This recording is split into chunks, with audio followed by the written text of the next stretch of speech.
I'm Alicia Davis. And I'm Trio Springer. And this podcast is a whole bunch of real life. Yes, life as a woman and a mom can be hard sometimes.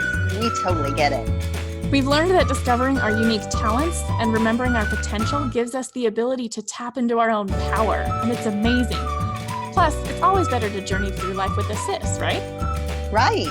Sis, you have more power and potential than you realize. We see you and we believe in you. You've got this, sis.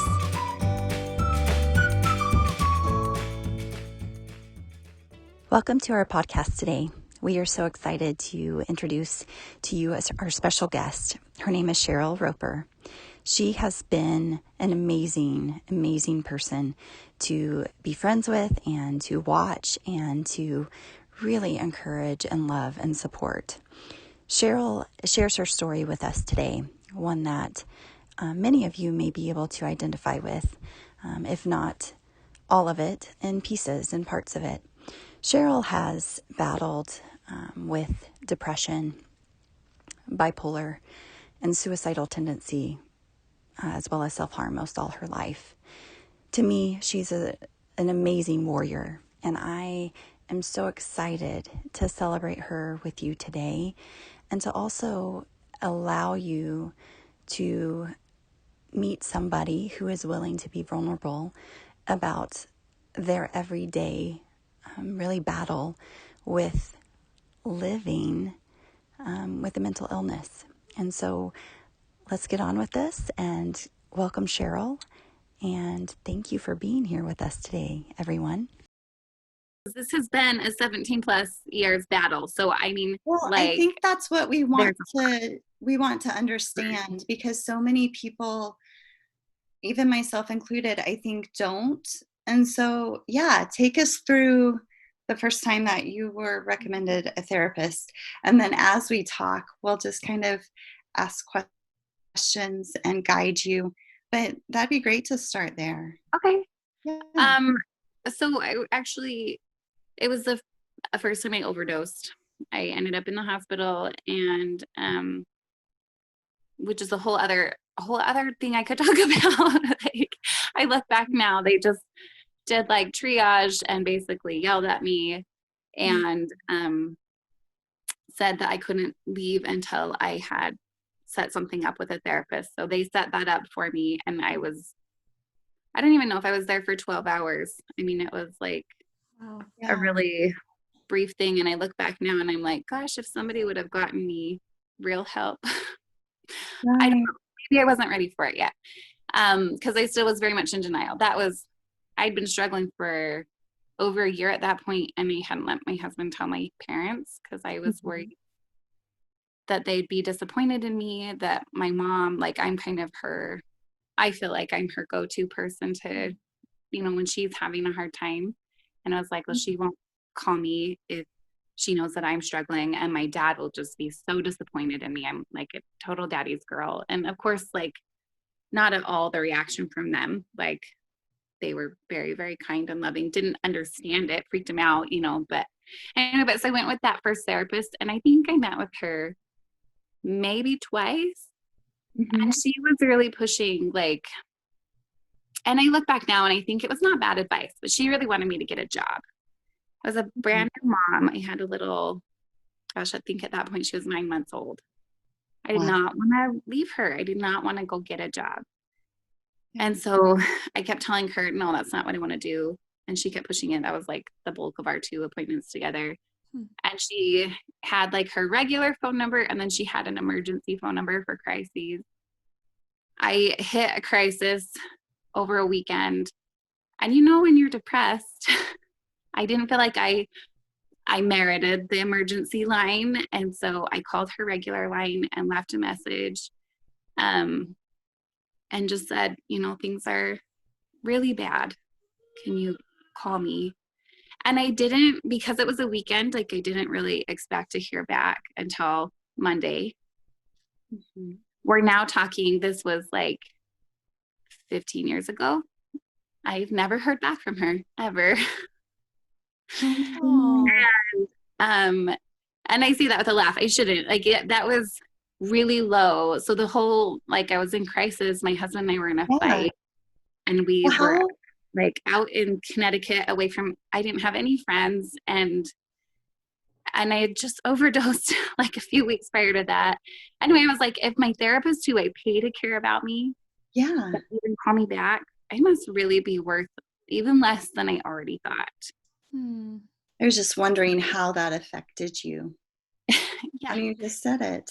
It was like, there's a lot, depression really impacts your memory. So there are a lot of things that I don't remember well, but I can still remember where I was standing when I called and left that message. Like there are parts of that that are just very vivid.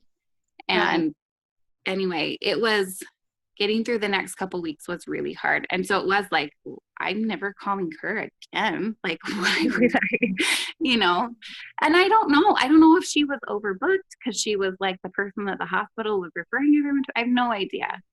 But it was really bad. And so I was like, I'm never doing therapy again because I can't risk, you just get like so protective of yourself.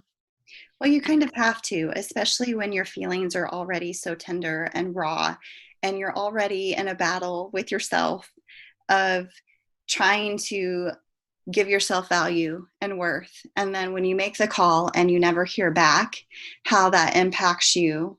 And then you have to dig out of that again. So, I mean, that makes total sense. Why would you put yourself out there again with somebody you don't even know? That's supposed to be their job. Yeah. So Cheryl, I've got a question for you. When this event happened, had you already been diagnosed with depression or not yet? No, oh my heavens. I was so in the camp of like, you just need to think more positively and have more faith. Like, so my depression hit basically right before I got married. And I look back and I see problems from my childhood, and we won't go into all that today. But up to that point, I had felt pretty confident, pretty happy. In fact, like people would regularly say, like, you must have a perfect life. You're always happy. And I would say, yeah, I do. And so it was like a really big shock, I guess. And mine started, it would basically went to like self-harm thoughts immediately. That was like my first indicator. It was right after I started taking birth control pills. My then fiance and I had a little, not even a fight. Just he decided to take a nap instead of show up to something that I thought was important.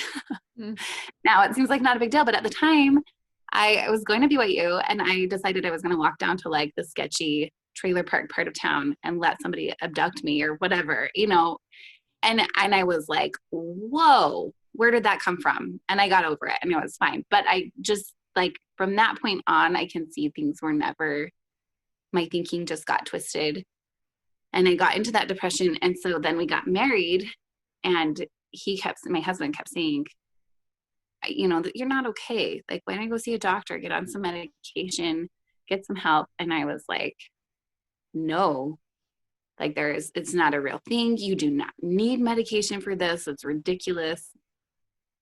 I'm a happy person. And I really did. I said to him and to myself all the time, like, I just need to think more positively and have more faith. And I stayed like that for a long time. Even after I overdosed that first time, I still really struggled. That therapist was also trying to get me to take an antidepressant and I couldn't. I remember driving around for weeks with that prescription in my car. And I couldn't ever talk myself into filling it. And then after what happened with her, I was like, well, I'm never getting that. So I can't remember what kind of doctor she was now that I'm thinking she could write prescriptions. So she wasn't like anyway, that doesn't matter. But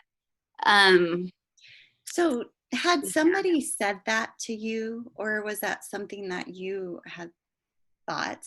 Although I could see too how we could do both, but just think more positively and have more faith. Had somebody actually said that to you?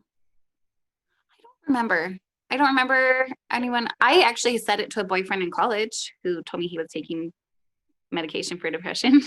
I said, you should get off of that, because I was 19 and knew everything. Actually, I think I was 18.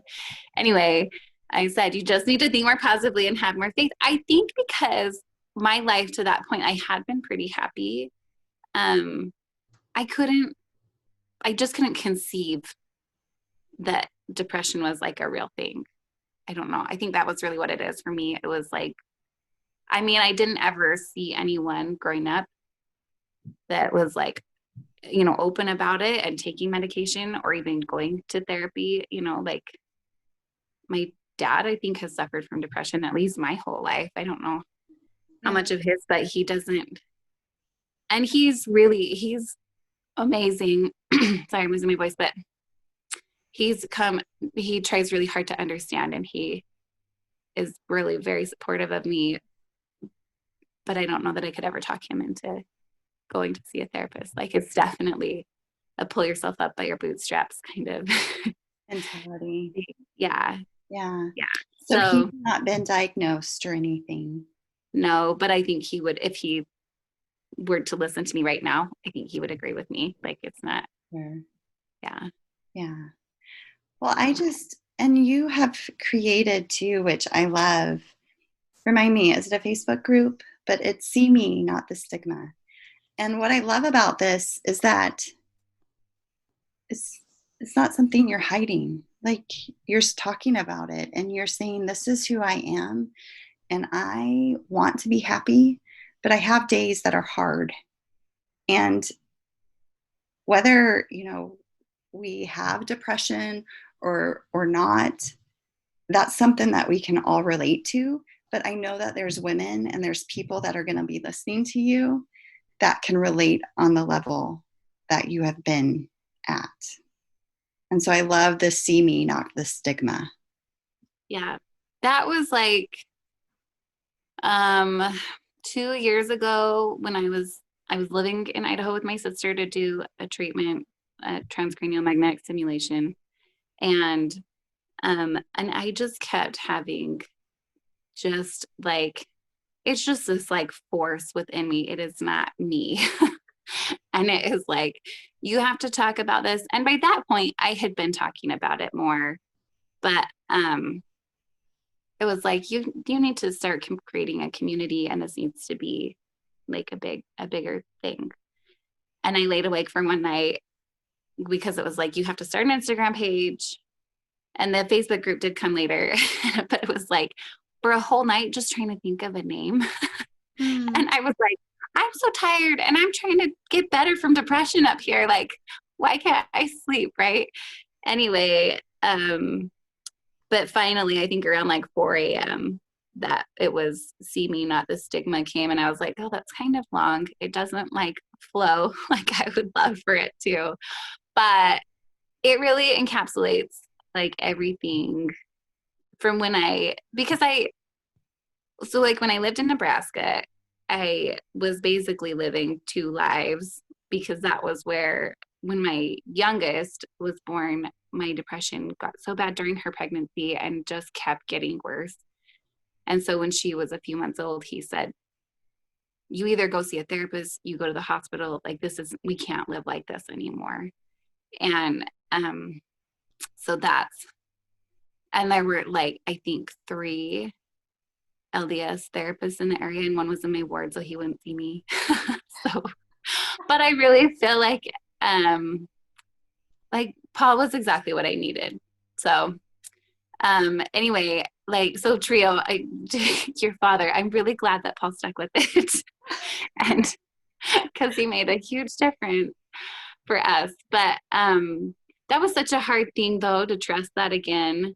But even then, it was like I would go and I would talk to him and barely be holding on to life, And in fact, one time he was like, you can't leave my office until you agree to go to the hospital. Like, you can't walk out of here. And so I would be doing that, and I would cry on the way home. And I'm not that time I went to the hospital, but usually after a session, I would like cry the whole way home, but then I would get home and I would like put my makeup on. My house was always spotless. Like, everything on the surface had to be so perfect. I did not want, and I even told people, like my friends knew, I said, I have depression. And they were like, we never see it, and I'd be like, oh, well, last week was kind of a bad week, but today's good. I'm doing great now. Like, that was always how it was. I couldn't ever like actually live that in the moment, you know, like show it. And I think because I had told people I had depression, I went even more extreme in making sure my life looked perfect. Mm-hmm. Because I was like, you know, when you tell someone that you have depression, then they think that you stay in your pajamas all day. Or Yeah, I was like, were you afraid of what people would think?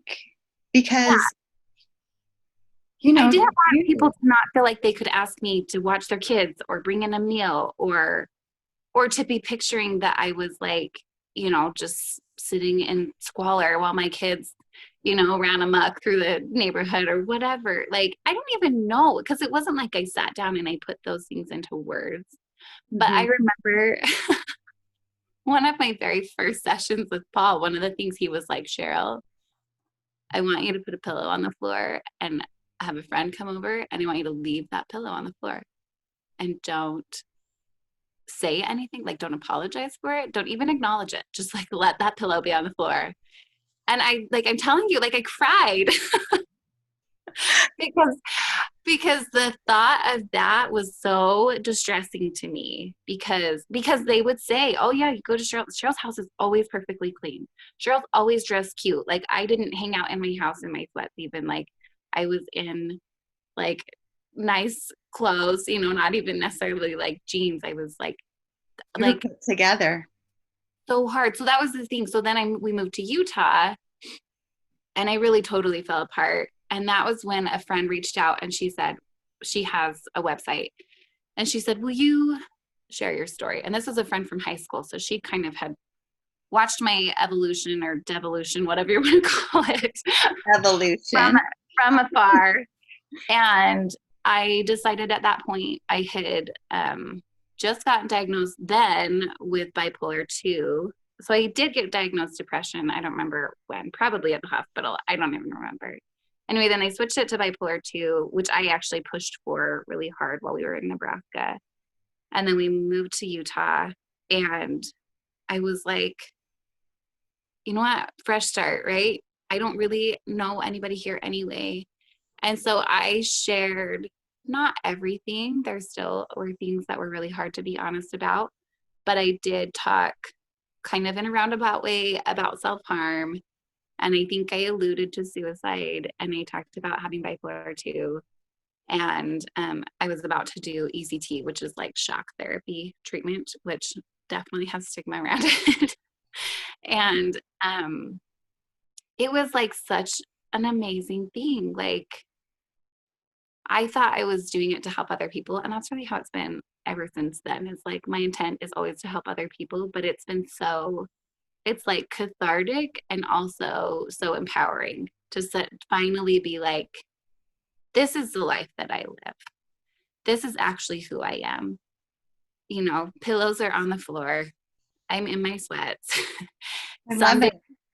I get out of bed for a little bit and I go back to bed because that's it. That's all I can do that day. And other days, I plan the menu. I go get groceries. I hang out with my kids. I play games with my kids. I break up fights. I listen to drama. I go take dinner to a friend. You know, like those days are in there too. They're not the majority, but they exist. And it's okay, because it's like, that's my life. You know, and those are like the two extremes, right? And most of it's in between there.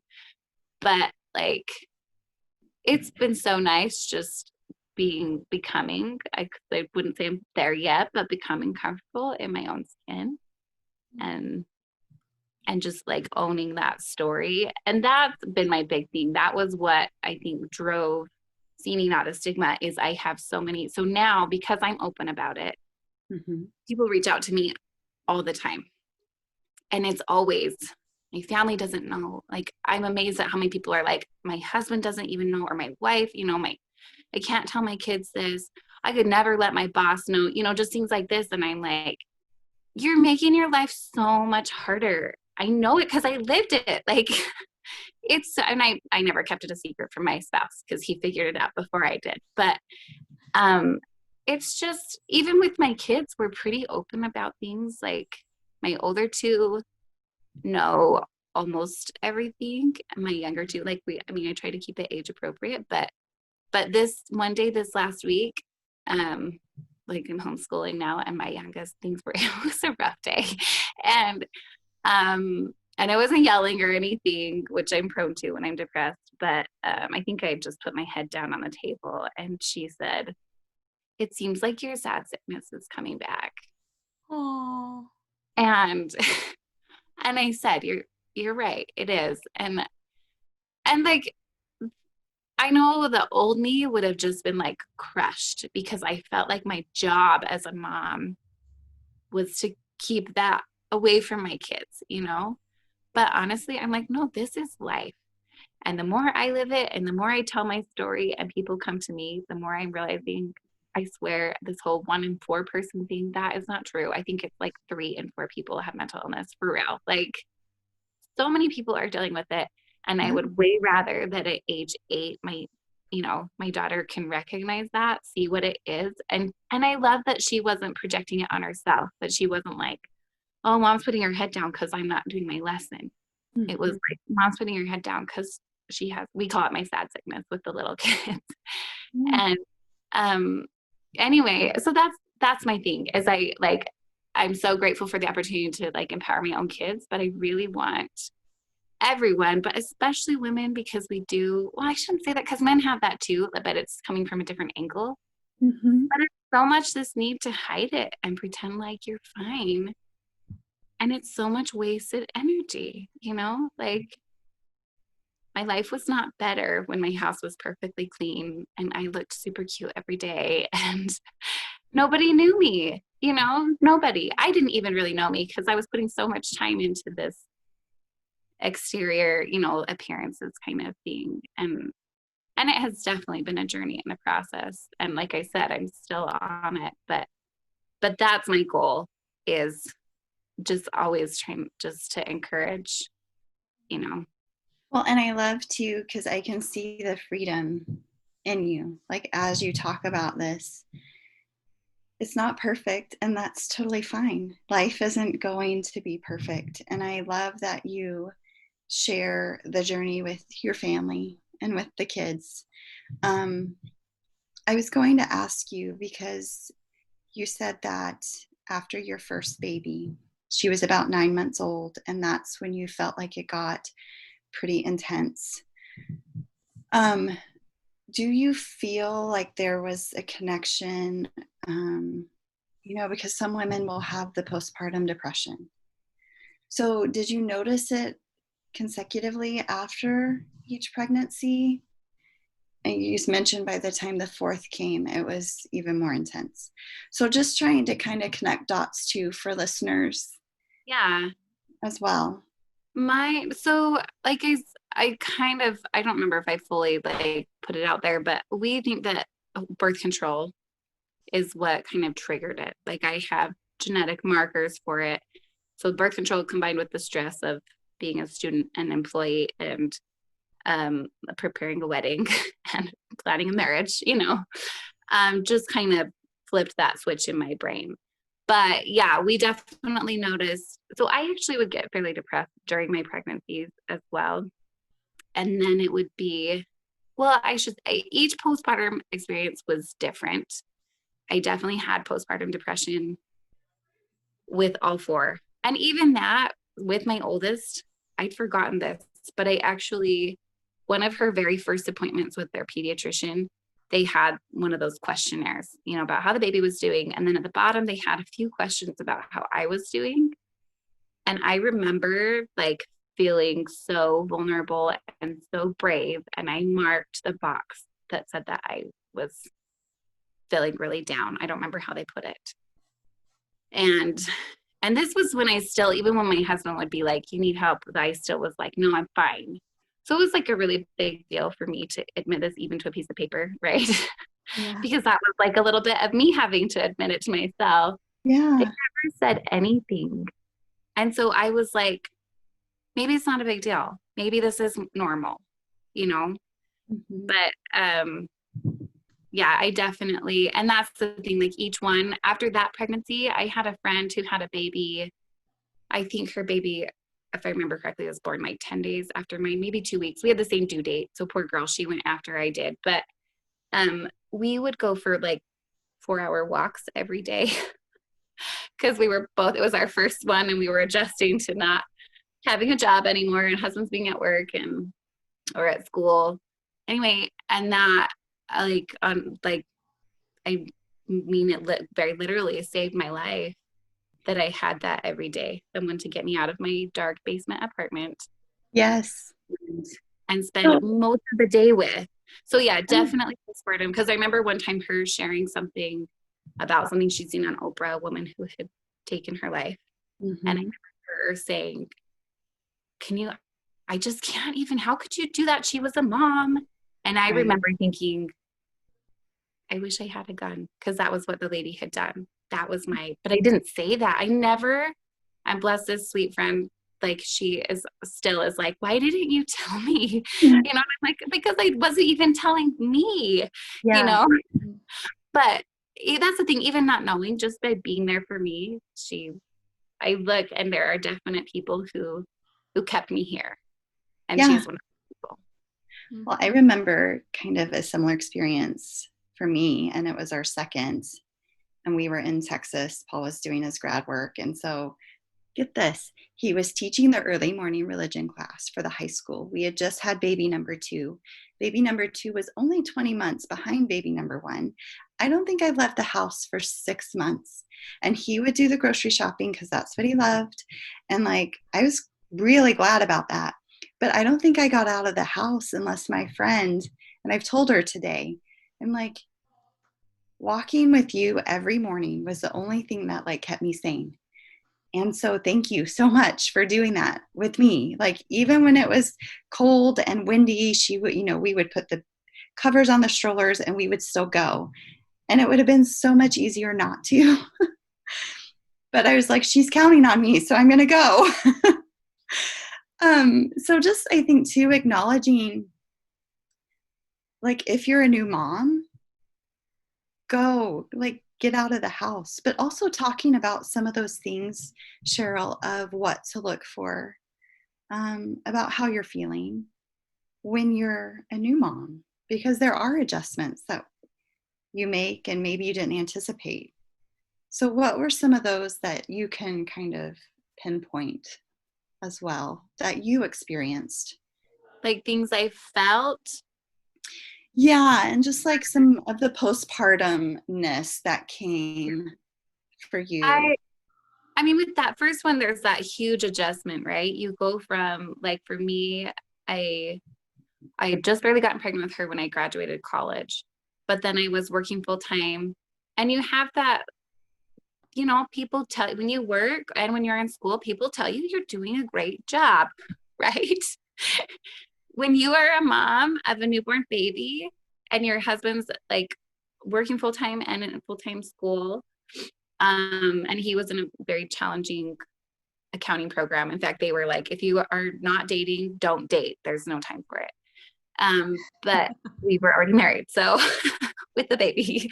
But there was nobody telling me I was doing a good job. And I didn't even know. I'm a 4th kid. By the time I remember, my mom was like rocking the mom thing, right? Like, I felt like she had everything under control. Dinner was on the table at the same time every night. She was up at the crack of dawn making hot breakfast, and I was like just trying to shower, right? Like all those things. And my oldest, she didn't even like to be held. I remember at 2 weeks, her like arching her back away from me. And like, now that I know her personality, we're very close, but she doesn't like to be touched. But at the time it was like, even my baby doesn't like me. And I remember the first time I left, my mom and I went to go to the mall. I don't even think we were gone for 15 minutes. And I had pumped, which at that point, like I had a single manual pump. And I know some women are great at pumping, but for me, that was like, I would give you like a whole bar of gold before I give you one of my bottles of milk, right? Like, anyway, my husband calls and I can hear our daughter screaming in the background, and he goes, "You have to come home. She needs you." I get home. He's buying 2 bottles of milk, which I'm like, what was your plan here? Why were you? But he's just a new dad and so stressed. And he's like, and I remember he looked at me and he said, "You can't ever leave again." And I remember in that moment, like literally like picturing shackles on my hands and my ankles. Like I am chained to, like I said, it was this dark little basement apartment. So I think for me, that was a big part of it, was feeling like I didn't have that outward pat on the back from anyone. And I didn't have, I felt so isolated and stuck. And now like, shackles to boot, because mentally you're like, okay, nobody can handle this, even when it's really hard. And my baby, you're feeling that way. Because let's face it, they cry, they poop, they blow out, they scream because they're colicky or they're teething. And like that whole first year, I just say, if you can make it to the first year, like that is a huge celebration, because then there's a little bit of like consistency and normalcy that starts to blossom. But yeah, it's hard. it's really hard. And like, I didn't, I don't know. I think back now about different things and I know more now, and people know more. Yeah. But like bonding with your baby wasn't something that was even on my radar. And I really didn't with the first two. And I did with my second two. And so even though my depression was still really bad and I definitely had postpartum with the second two, it was a very different experience. So that's a part of it too. And I don't even know what to tell new moms in that point, like do the research on bonding with your baby, because I really think it's for real. And what did you do to bond? What did I do? Mm-hmm. I made sure, well, and this is one thing, like part of it was the hospital, right? My first was born in Utah, which is like a baby factory. And so they were just so like systematic about it. I hardly got to see her. And the nurses were like, okay, well, now we'll take her to the nursery. And I mean, I was grateful because I was worn out. But now I'm like, I think you need more time with them in those first 24 hours. Like, I think that's really critical. So with the two that I had in Nebraska, my second was born in Connecticut, which was like the opposite. Nobody's having babies out there. And so, but it was a really traumatic birth. He came, I think, like 43 minutes after we got to the hospital. Oh. And none of it, like I had totally planned on an epidural. I couldn't get one.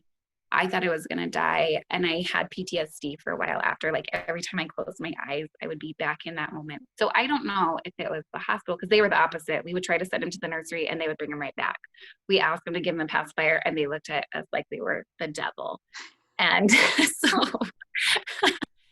and I didn't sleep anyway. And then he was colicky. That was a whole different, my postpartum was the worst after him, but I don't think that it was necessarily just the bonding thing. It was a whole bunch of stuff. But the two that were born in Nebraska, they were really good about letting me hold my baby and have that skin on skin contact before cleaning them up all the way and putting the goop in their eyes. They made sure they were breathing basically, and actually, I don't even think my youngest, I think I got to hold her before they even cut the cord. I could be misremembering. Because our youngest are the same age. And yes, they would put them on our belly and then, cut the cord. So yeah, I have a picture, and she and I are like, I mean, she's minutes old, but we are just locked eyes together. Her little squinty eyes are open, Anyway, and I did for those two, so I still had really bad depression, but when I was with them, like nursing them and stuff, it was like a resetting thing for me. It was something that was like, help ground me and remind me that things were going to be okay. But I think too, with both of them, with my first, nursing was just hard and painful, and I felt like I didn't know what I was doing. And with my second, he just ate all the time. It was really hard. He was 16 pounds at 2 months. He was like the most ginormous person.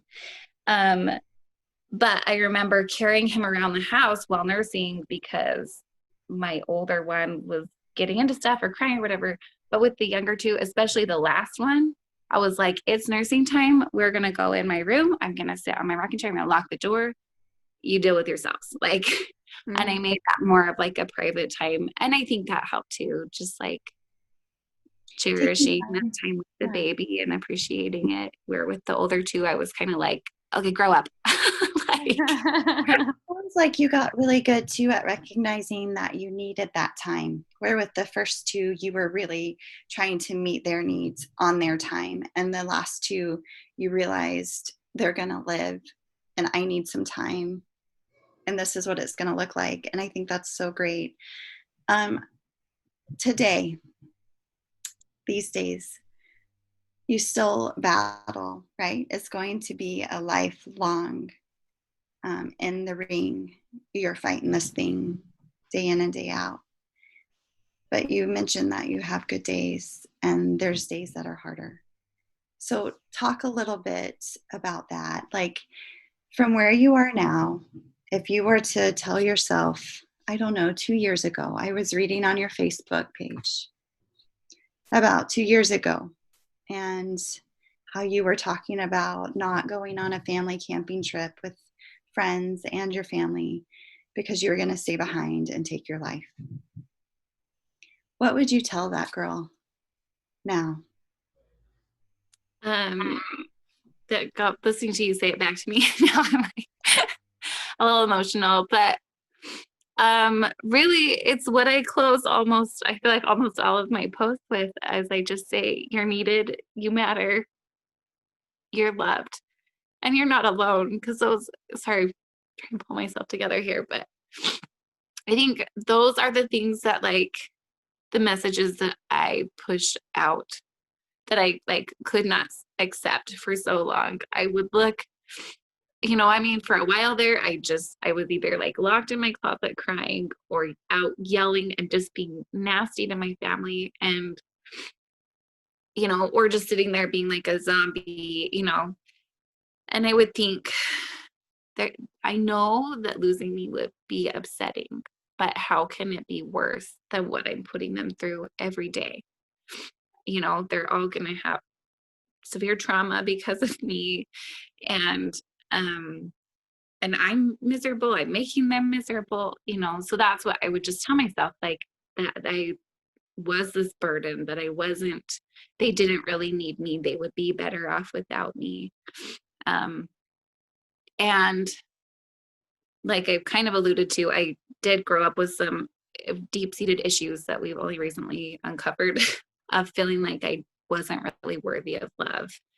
And so that was part of it too, is anytime my kids or my husband would like demonstrate an act of love or express love, I would for sure say to myself, but sometimes back to them, like, whatever, you don't really, kind of think, and push that off. And the other thing I told myself all the time was, you are alone. No one else is like you. No one else understands what you're going through. The whole world is a box of puzzle pieces, and you're that piece that somehow ended up in the box but doesn't go to that puzzle. You just you don't fit anywhere. Those are the messages I was saying to myself. And so that's why that's my message now, is just, you're not alone, you're loved, you're needed. And that's what and really every time I type that out, I am still saying it to myself. Yeah. I mean, I know I needed it 2 years ago, but I definitely, on those hard days, it's still like depression has very compelling lies. And I think that's the big one for me, is that like people would be better off without you here. Isn't that a lie? And I say that because there was one time that I was telling myself that too. And I never even told Paul. And it's something that you keep to yourself because you start to believe it. It's a truth.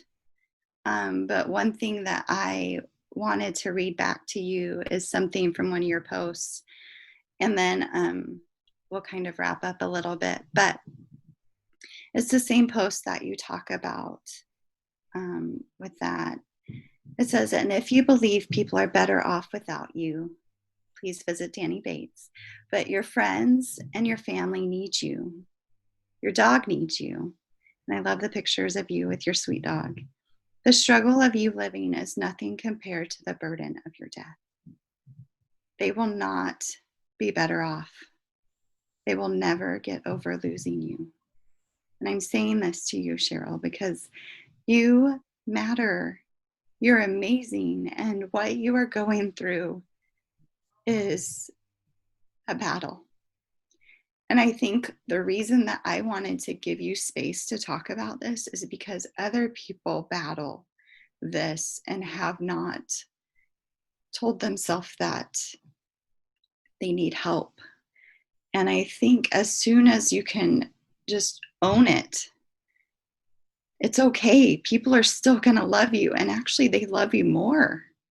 And they want to be in there battling with you because you're worth it, you know? And so you are needed and you are loved and you matter and you're not alone. And as soon as you start to step into the sun and talk about it, whatever your comfort level is, because just like you wrote on that piece of paper and you checked the box and you started to be vulnerable, even with yourself, like that's the first step. And then it's a whole journey, right? And I love that you're here talking about it and that life, I love that it's not perfect. It just never will be. And so that's one of the things that we all have to let go. And I want you to know this, that I love how you reinvented yourself, because you and I didn't know each other very well. But when you were here in Nebraska and you talk about having the appearance of looking put together, I would look at you when I'd see you at church and I would be like, yeah, she's totally together. And the hair was, the perfect hair and everything was perfect. And now I look at you and I'm like, you're still perfect, but you're perfectly you. Like, you're sassy and you're spunky and you're a fighter and you are like, let's go, because you have to be. And there's nothing wrong with that. Like, it's beautiful. Thanks. You're welcome. Where can people find you, Cheryl? seeme.notthestigma is my Instagram, and I have not been great about my seeme.notthestigma Facebook page, so I would recommend just following me because I really only post about suicide prevention on even my personal page on Facebook. So that's just Cheryl Ketchison Roper. I someday am going to pick all that back up again and get more into building that community. Right now with homeschool, this is focus on that. Yeah, for sure. Yeah.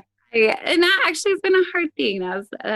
That was a process of coming to that. But I have to remember, I get this in my head that I like, this week is all I have to do, all the things I want to do in my whole life, and this isn't the season for that, and it's okay. So those are the best places to find me. Yeah, and I would just say, and that's what, like, I know a lot of times it is easier to reach out to strangers. So if you need someone, if anyone who's listening needs someone, like I always respond to private messages. But I'm not, I will put my little disclaimer there. Not if you're in crisis, you need professional help. But if you just need, I've had people reach out and just say, I just need someone to know that I have depression because I can't tell anyone in my life yet. Or, like, I'm going to set up an appointment for a therapist and I'm telling you, so I'm accountable to someone. And I love that. And I totally get that. And honestly, sometimes it's way easier. I'll share things on Instagram because my husband doesn't read my page and he won't even know that I'm struggling. Because it's still harder. It's easier to tell strangers than the people that we love. But anyway, so yeah, I'm definitely happy to be a resource for anyone who's struggling with life. We love no one's alone. Yeah, and that's part of our message here at You've Got This Sis, is that you're not alone, and that You've Got This Sis is not a place for perfection. Like, when we say You've Got This Sis, it's most of the time because we're just trying to swim and like survive, and we want that mantra of You've got this to be like we're there cheering with you, cheering you on, and I feel like that's what we are doing today, is cheering people on and being like, you've got this. It's hard, but you can do it. And I'm so grateful that you came on to talk about this. And I do want to just reiterate too, if you are in a place of suicidal thoughts or self-harm, it's a place that Cheryl was before, then please reach out and dial 911 and get help, because it's the first step really of healing. And we're all here for you, and we're cheering for you. And we just want healing really for each and every one. And it's in everybody's own time and their own journey. So thank you for sharing your story, because it's a light to so many. Thanks so much for having me. And really, I loved what you guys listening to your podcast about how you got this came to be, because that's exactly it. We're, that's what we need is community. Everyone, especially, we women, I think we just isolate and tell ourselves that we're the only ones, whatever it is, depression or anything else. And I love what you're doing here, because I think that is, we're meant to go through life together and to support each other. So thank you for what you're doing. Thanks for listening. We'd love to hear your thoughts or suggestions for future episodes. Visit us on Facebook or Instagram, and be sure to share some of your own personal wins so we can celebrate along with you. And don't forget to click on the 3 dots below to share this episode with a friend who's on your heart today. Go win your day, sis. We love you.